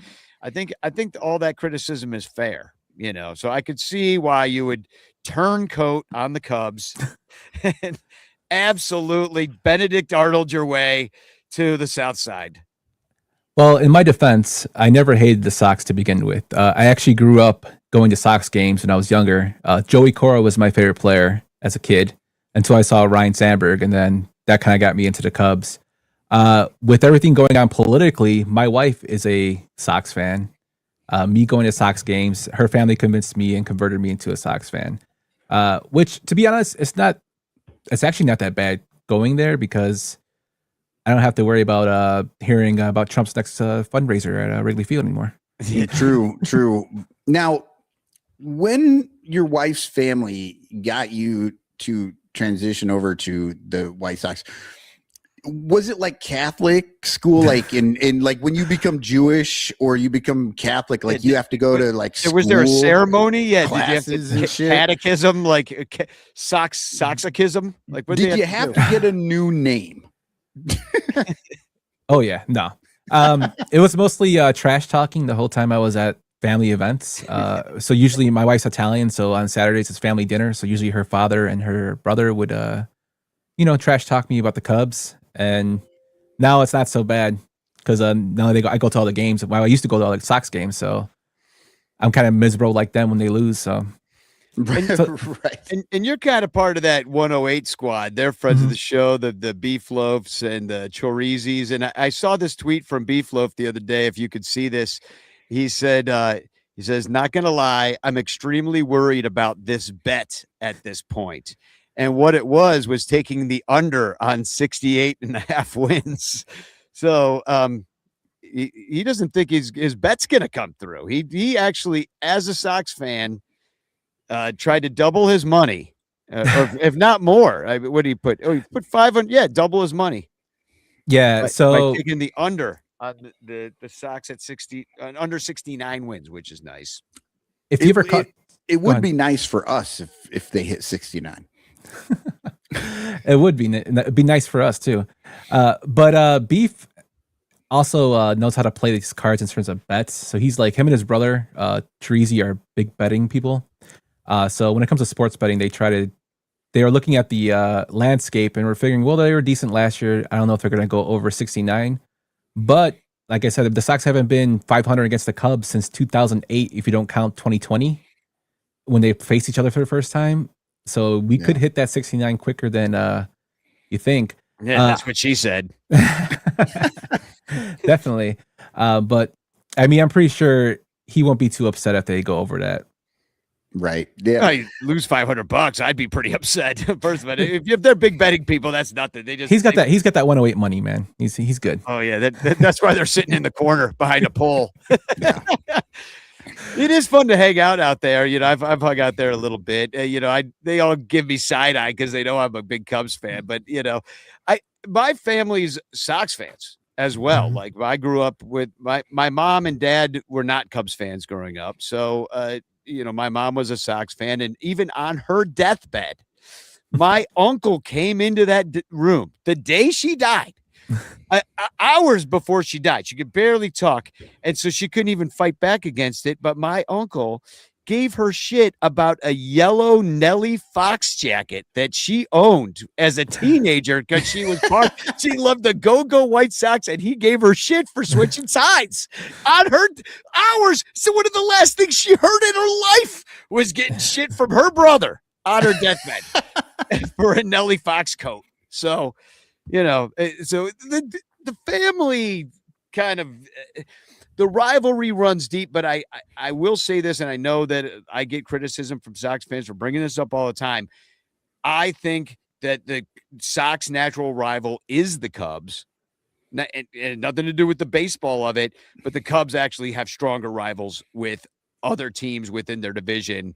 The Cardinals first and foremost, and then very recently, not very, very recent, but the Brewers, since we share a division, and they've been kicking our ass. So... do you care to comment on that? Who would be the Sox or the rival? So I don't think it's really the Cubs. I think you're going to have those meatball fans that are going to say it's the Cubs because it's Chicago.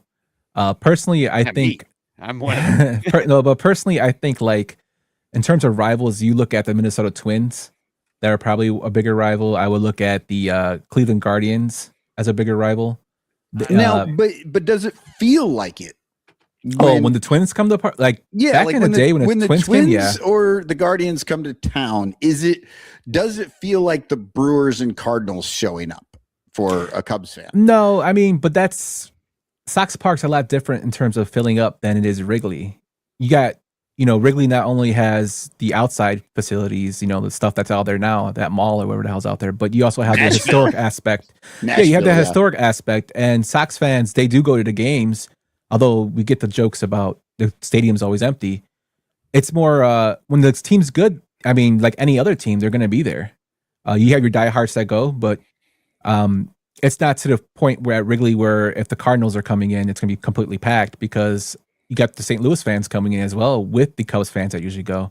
But I mean, you can if you're there during the Twins and Guardian games, you can feel the rivalry there.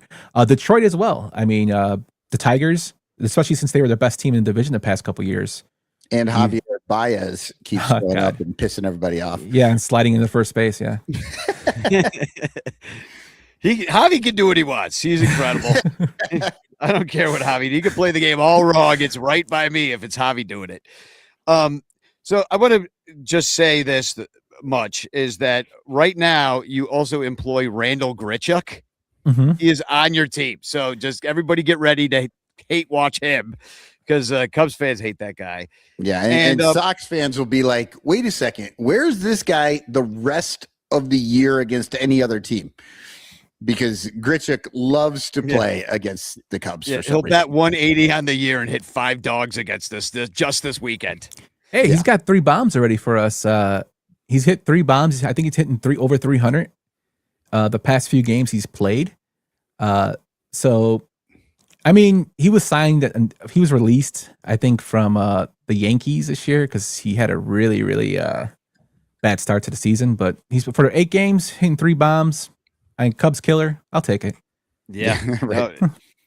But the signing that's really the nail in my own coffin is the Murakami signing, which you didn't really pay all that much for him, and he's already hit 15 dongs, and everybody's in love with this guy. Rightfully so. I'm jealous as fuck.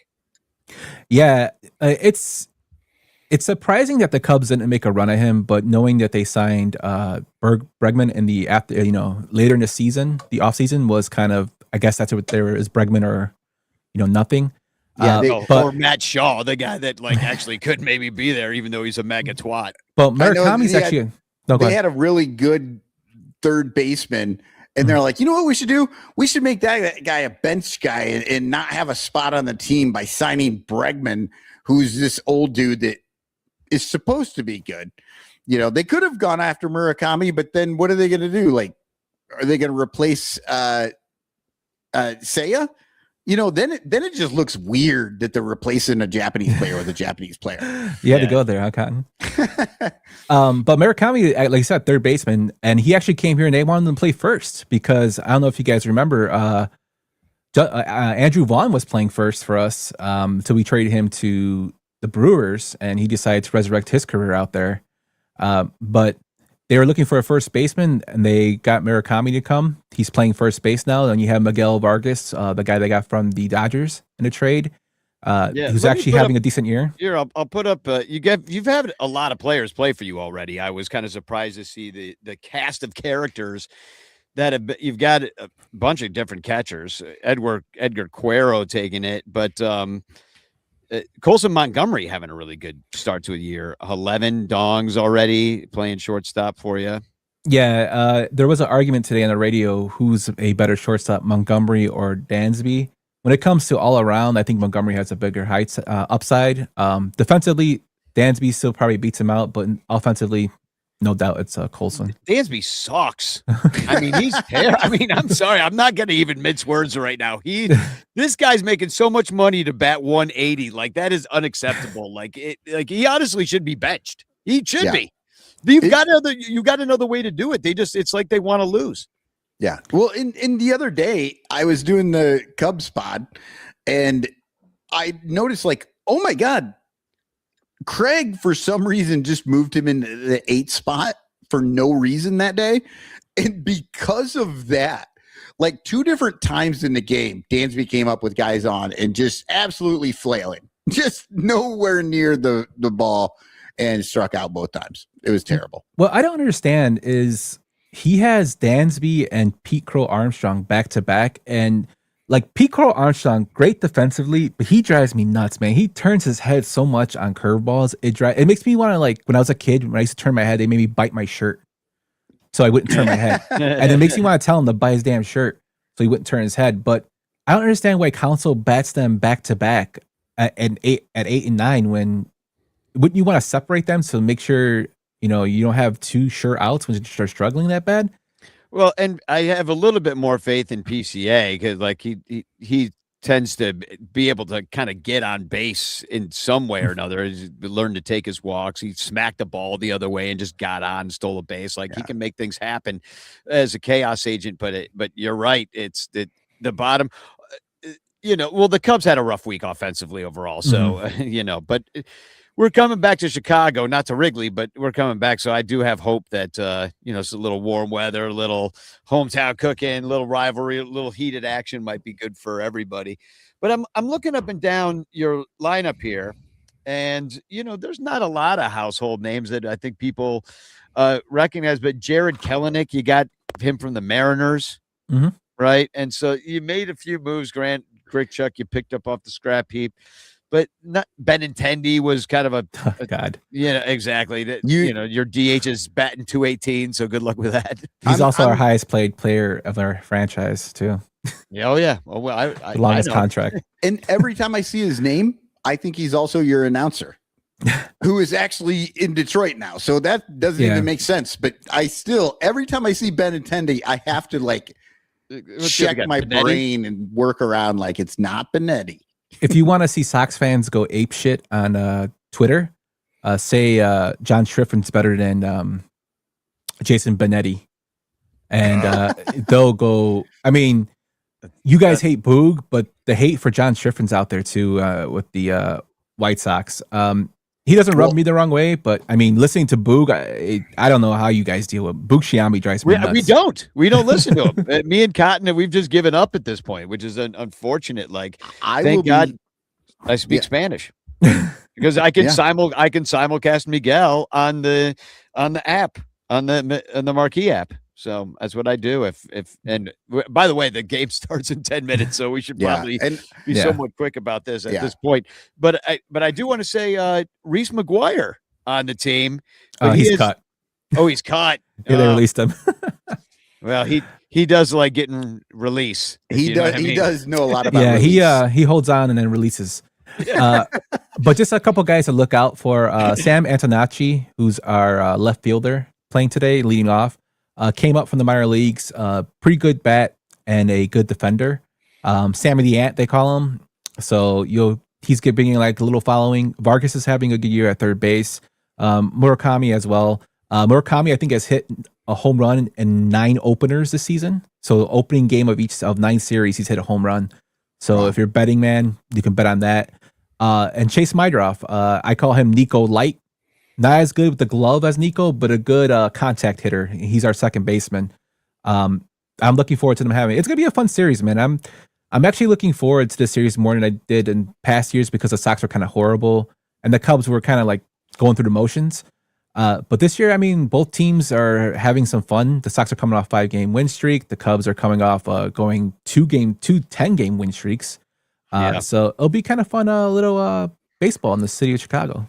I would love there to be a real crosstown World Series someday in my lifetime. I think that'd be really fun to watch and watch the rivalry and the entire national audience that would attract the city of Chicago would just be really cool, I will put up the matchups and let's see. Oh, that's I'm bummed that it was this weekend because this is graduation weekend and my nephew, congratulations. My nephew is graduating from Iowa.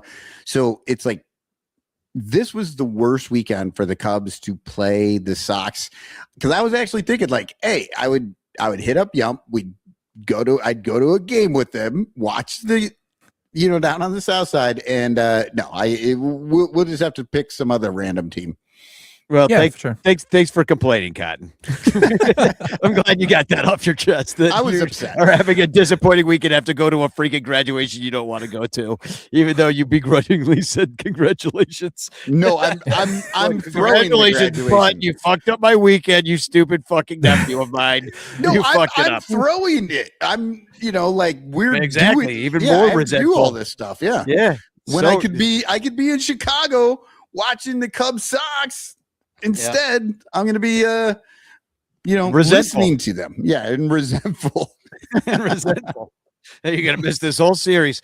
We got Cabrera versus Sean Burke, and Cabrera not great last time out. He's, we'll see what we get. Fits and starts with this guy, but I like his arm. And then Sean Burke, I don't really know much about, so tell me about him, Yump. He's had a couple rough outings. He's a contact pitcher that's coming out. Last time out, he had only pitched like 4 1/3, I believe, giving up 6 runs to the damn Seattle Mariners. But the game before that, he pitched a strong 6-inning game of 8 Ks. Decent pitcher, still young. Like, this White Sox team is really young. He's only 26. Looking forward to seeing what this matchup is, especially with Cabrera's velocity dropping, which kind of, even from looking on the outside in, makes me worried that maybe he could be hurt for you guys. I know you don't want to hear that, but with velocity dropping, that's usually not a good sign. Oh yeah, no, it's a terrible sign. And we'll never know.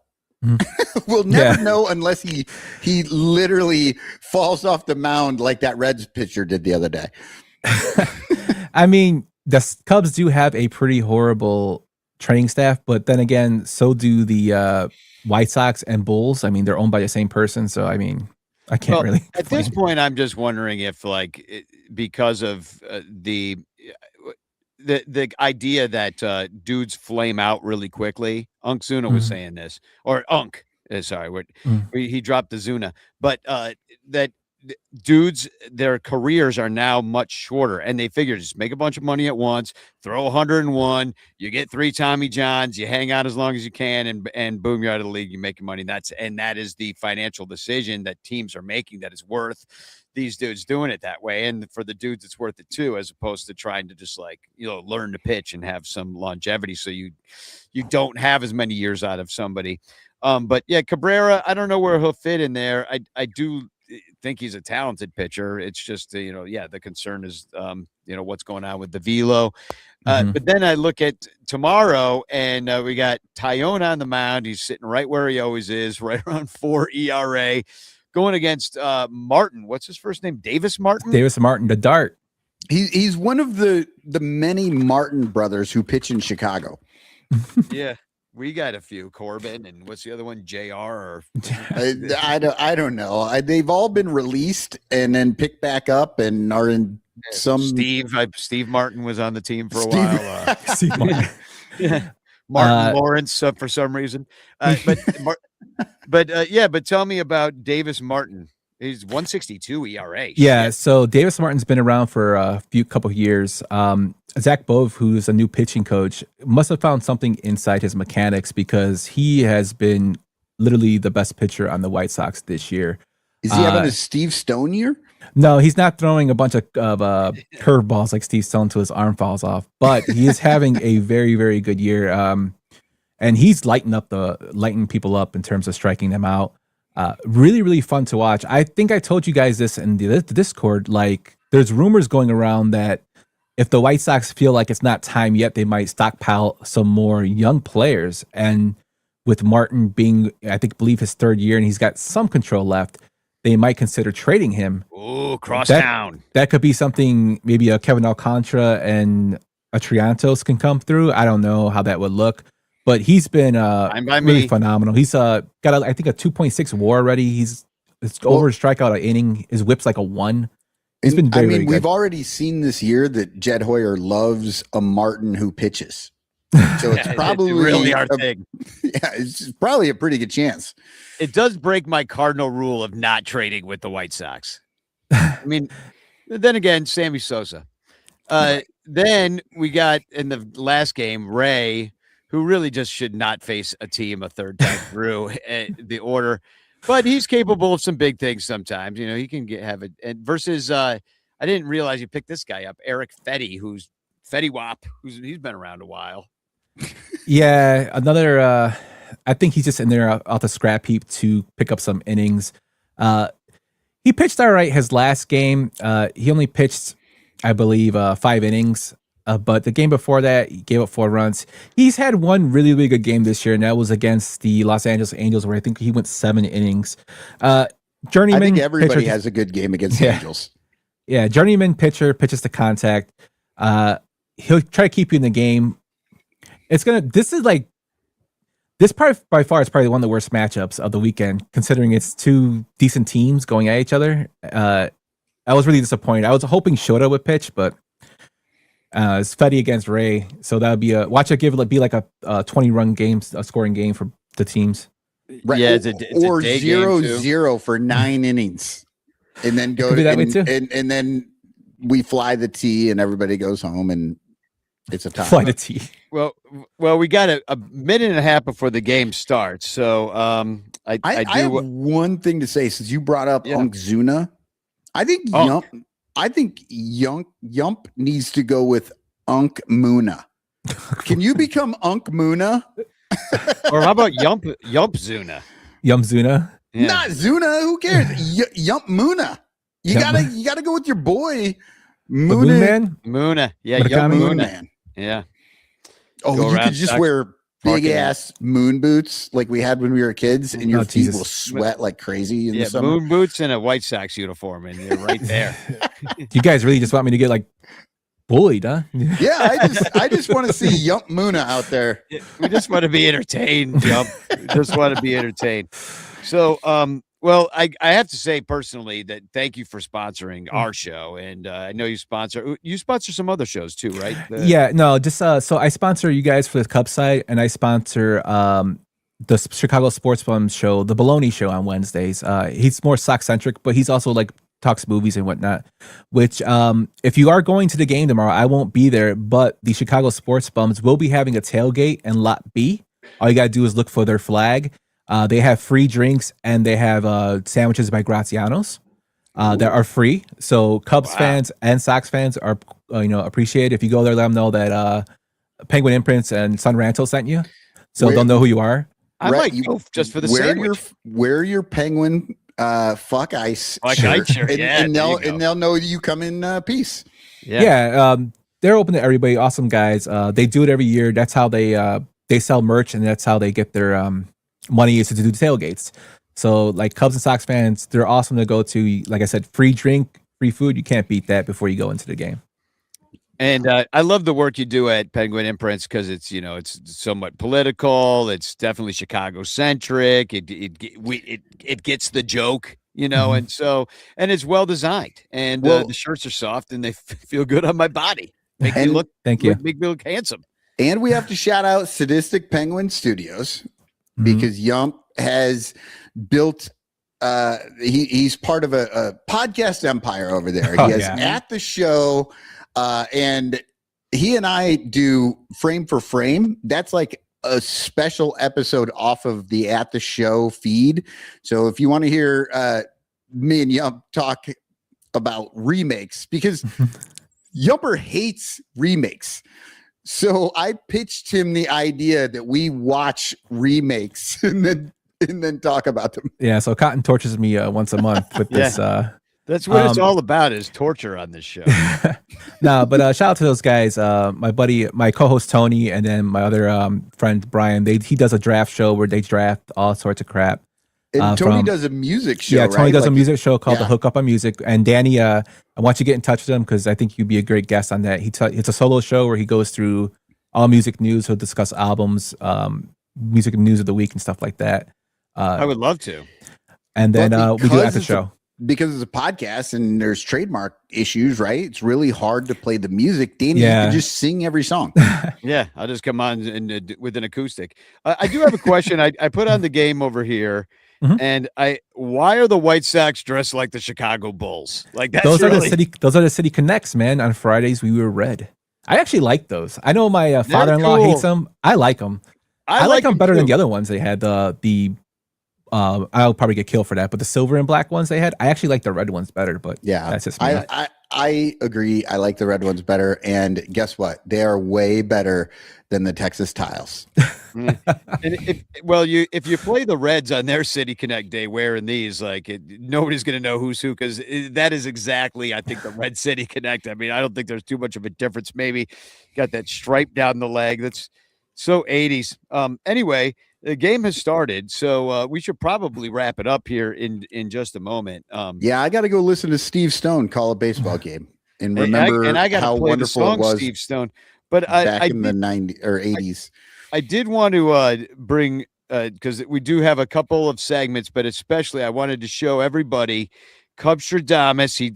And I outsourced the Fanarchy ad to Cubstradamus, and Yumpy wanted me to show you because he thinks there might be some merchandising sort of synergy here that we might be able to find between him and Fanarchy, because Britt from Fanarchy said maybe we can make some Cubstradamus shirts promoting Fanarchy. I was like, now we've jumped the shark, but we'll have to see what you think about Cubstradamus's commercial here. Here it is. It'll be the only shirts. Oh, hi. I didn't see you there because I was entrenched in the awesome new baseball fan app called Fanarchy.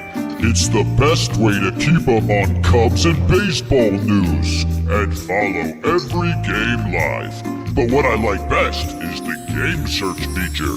I can find any game in history by describing it and say I was there. Gabby Hartnett hits a big homer, and there it is. The lineups, the box score. Oh, I can reminisce about being there at the homer and the Gloman. People don't say Gloman about dusk like they used to. Let's try another. Babe Ruth calls his shot and hits a homer at Wrigley Field. And there it is, Charlie freaking Root. What a bum. Anywho, I love Fanarchy, so I wrote them a song. Get off Facebook, get off X. The Fanarchy app is the best.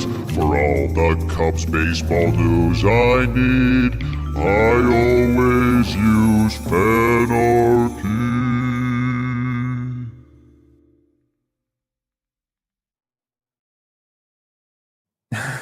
Okay, I'm just going to say it. The best part about that commercial is that finally somebody sings worse than me. I think the best part of that commercial was that everything he touched turned into a phone, and he was talking while he drank beer, which is amazing. He's the deity, the spokes deity for Fanarchy. My favorite part was when he was looking at his phone and then he put his hand out and the phone just fell on the floor. He just dropped the phone on the floor like, whatever. At one point, a beer turned into a baseball bat, and then he drank the bat, bat. That was great. Magic. It looks like the Cubs just got a base runner. Is that the effect? Bregman just got a base hit. Oh, that never happens. So you're in trouble if Bregman starts it. What's funny is, so Yumper's in the Discord the other day and talking shit. And he's just like, so when does Bregman start hitting homers? And fucking Bregman absolutely rocketed a homer. It was the one hit lost that the only hit was the homer.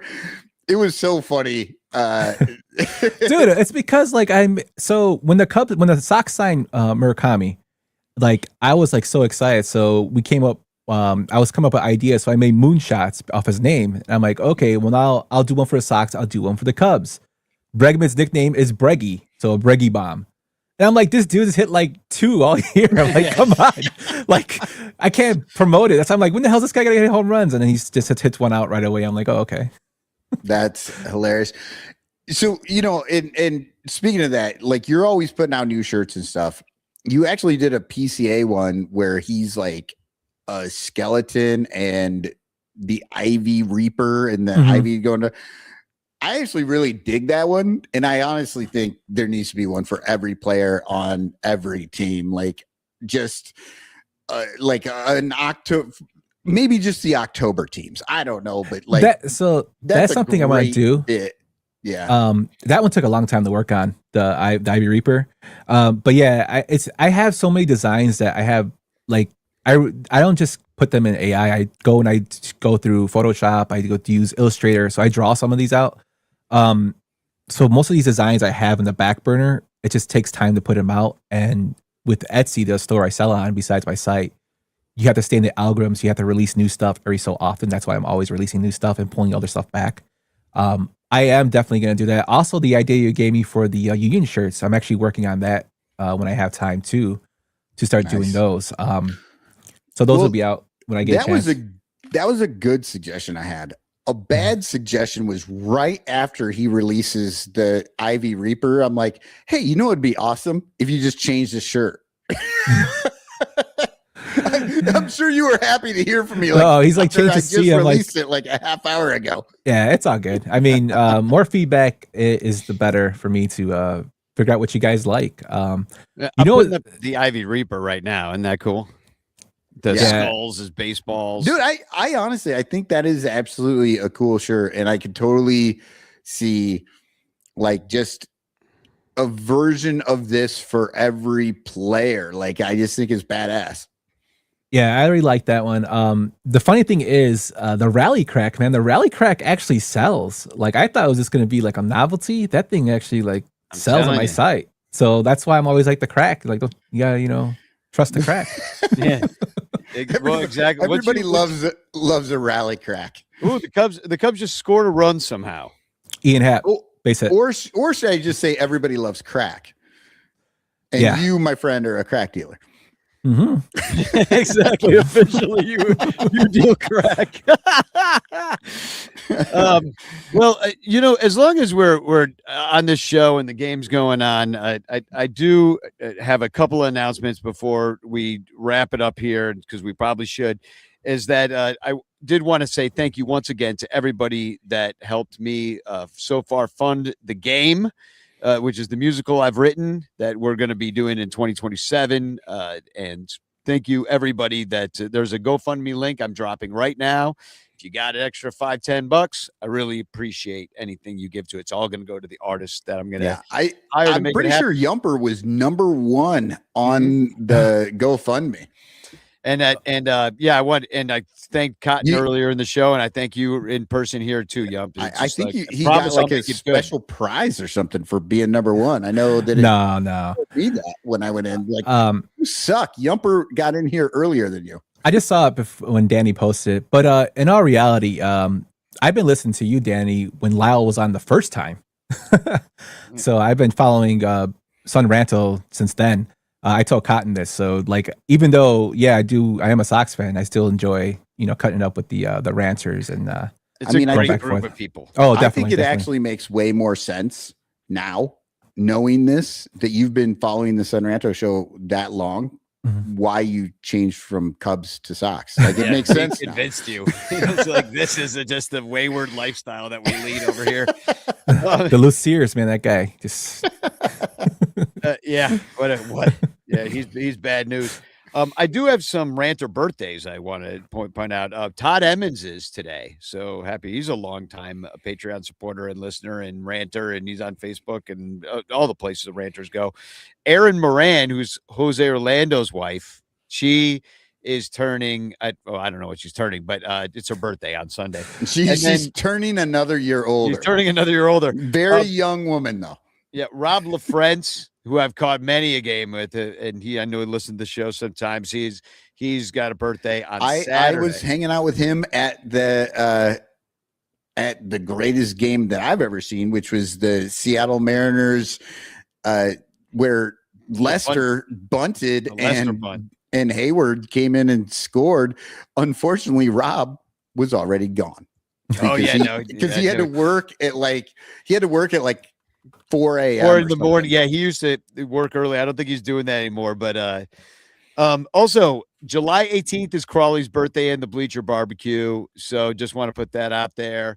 If you want to come, we're just going to be hanging out. I'm going to try to get like a rancher get together before that game. Baloney Fonseca says, Yumper's the man. We all agree with that.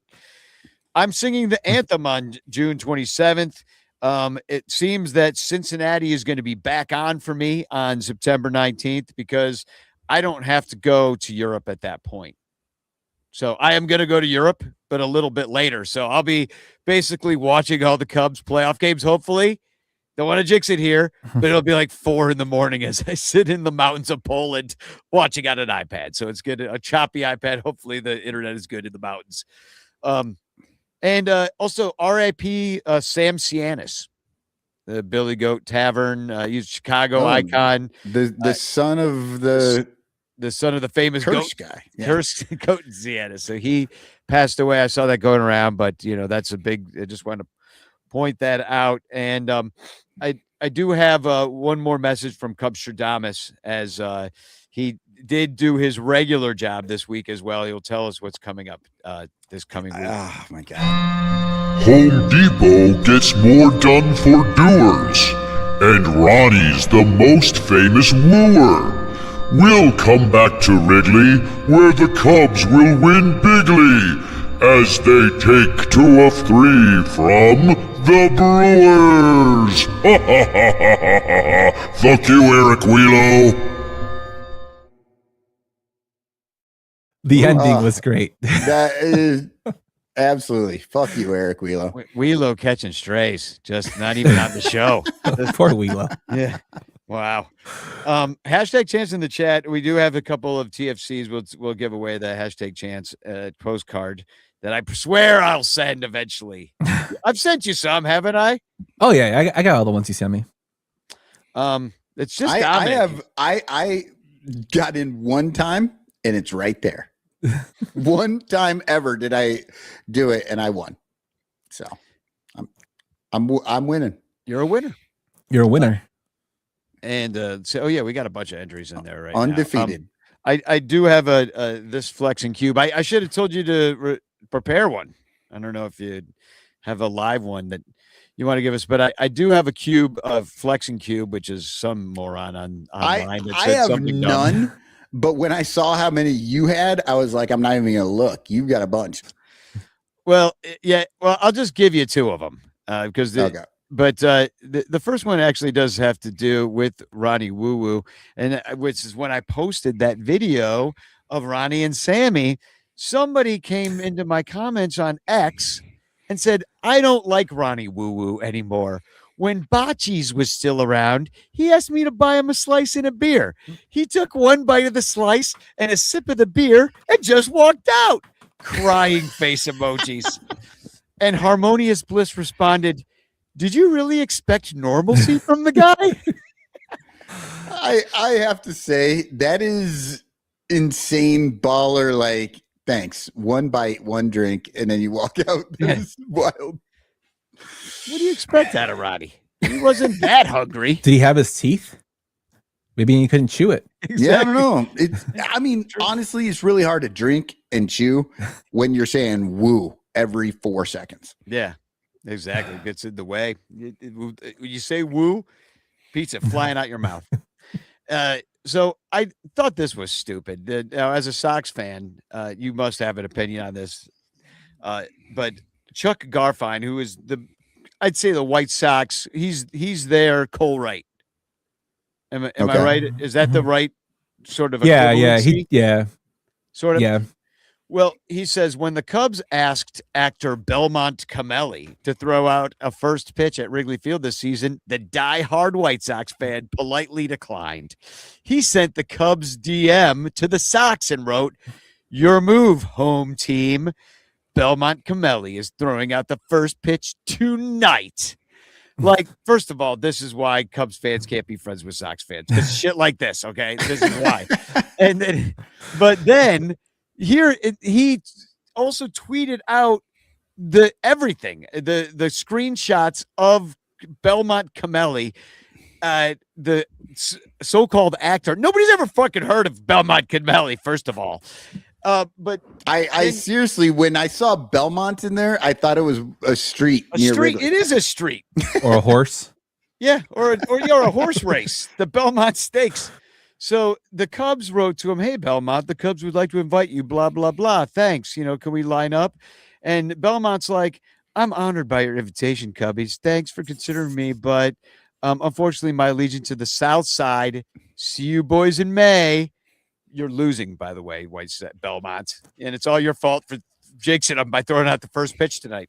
So then he sends the Cubs tweet to the White Sox, being like, hey, they asked me to throw out the first pitch. Can I do it for you guys? And they were like, ooh, let's do it. Where do I reach you? And I'm like, and now everybody has his phone number. He just put his phone number out on the internet. Yeah, good for you, Belmont. I'm going to be prank calling you all night, 3 a.m. Just, hey, what's up? Is your refrigerator running? Hi, Belmont. Yeah.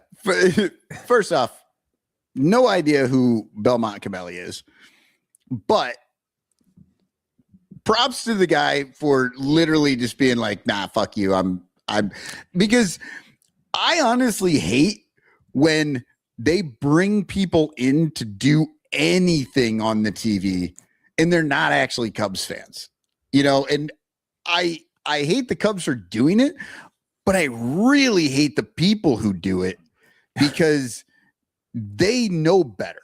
They just shouldn't do it. So this Belmont Camelli, props to you for just being like, yeah, I'm not doing that shit. I'm going to actually parlay your invitation into getting the first pitch, for the White Sox. So I'm down with it. Yeah, that's true. You got to hand it to him. I guess. I don't even know who the kid is, and I do a movie podcast. He was in the thriller Until Dawn last year. He was in Saved by the Bell, but in 2021, the one that nobody ever watched or heard of, and he was in My Evil Stepdad. That was a real. He was in something with Robert De Niro in Also Nights. I think he played like a small role in there. I guess I looked him up. I don't know. All right, Robert De Niro has a lot of bad movies in the last decade, so he needs some money. Cotton needs money. So, but right, he has a child. He's 85 years old, and he's got like a 2-year-old. Yeah, I'm sure he's taking care of that kid too every day. Just changing diapers. The kid's changing his diapers. He's that old. Exactly. But brought to you by Depends Undergarments. For all accidents. Well, thanks for being here, Yump. We got to do this more often, just to have you on and do like cross-pollinated shows and stuff. And, but thanks for being here and thanks for sponsoring us. And why don't we give away a chance postcard and then we'll go watch the rest of this freaking game here. So we can all talk shit in the Discord. Yeah, exactly. Or it's Fanarchy Friday. So I'm going to be on let's Fanarchy. hit up the Fanarchy for sure. So let's see. Here we go. Let's pick a winner. It could be you. Like you could win live on the show. I go in live reaction. That'd be exciting. Oh, but the winner is Brett Moore, who I actually don't know who he is, but it looks like he's friends with Flavor Flav. So, I mean, that is, unless it's a wax museum, he is like actually buds with Flavor Flav. Danny, I think you've just missed the point altogether. Flavor Flav's real name is Brett Moore. Oh, could be. I don't know who the guy in the yellow hat was, but yeah, I think Flavor Flav just won the chance. I'm excited. Well, congratulations, Flav. Boy. So, all right. Well, that's I guess that is groups ever. Love it. That is a wrap for us on the Son Ranto show. Anything to plug before we get out of here? And you figure out how to say "Go White Sox" backwards? No, check out Penguin Imprints. Use Bleacher Bunch for 20% off. And again, if you are going to the game tomorrow, stop by the Chicago Sports Bums tailgate. Just look for their flag, the bum flag. They'll have free drink and food from Graziano's. So tell them that the Son Ranto show sent you. Maybe I'll come down. I don't know what I'm doing tomorrow. Like maybe I could actually make that happen. Yeah, Baloney Fonseca is actually the guy's show I sponsor, Peter. So check him out. He'll be there and just let him know who you are. Tickets are $100. They have free tickets too, or they just no. I think tomorrow the game's sold out. Just like today. Yeah, I don't have season tickets anymore. If I was going to buy them, I would not buy them for the Cubs Sox series. They're just too expensive. Yeah. Oh yeah, no, I usually skip it. It's just a bunch of drunk people fighting usually anyway. So I'm like, Yeah. my days of doing that are like, I'm like, I could be seriously injured here. Yeah, it's seriously, it's like when the alcoholics stay in on New Year's. They're just like, yeah. You guys send that chance to Sydney, Australia there. And whoa, that's awesome. Brett says, boom, send that chance to Sydney, Australia. Oh, sick. Well, you got it. Brett, what are you doing? He's going to email you, Brett. Yeah, it's next week, Brett. I don't have your information, so you got to email me at sunranto@gmail. In Australia. That's how fucking far away they are. Yeah, the Cubs have already won in tonight. The series is over. We swept. It was incredible. So, all right. Well, Brett, congratulations, and thanks for tuning in, Brett, and everybody else that was here. What was once pregame is now during game. Right. Let's get out of here. Let's go listen to Steve Stone call us some baseball. And listen to Steve Stone, the song. So, Spagog, y'all. Spagog. You got it? We're waiting. Come on. We're waiting for you. What? Well, Spagog. Go White Sox. Go White Sox backwards. I don't know how to say that shit, dude. Come on. Go Sox. Zos. Zos. I wanna get sleep.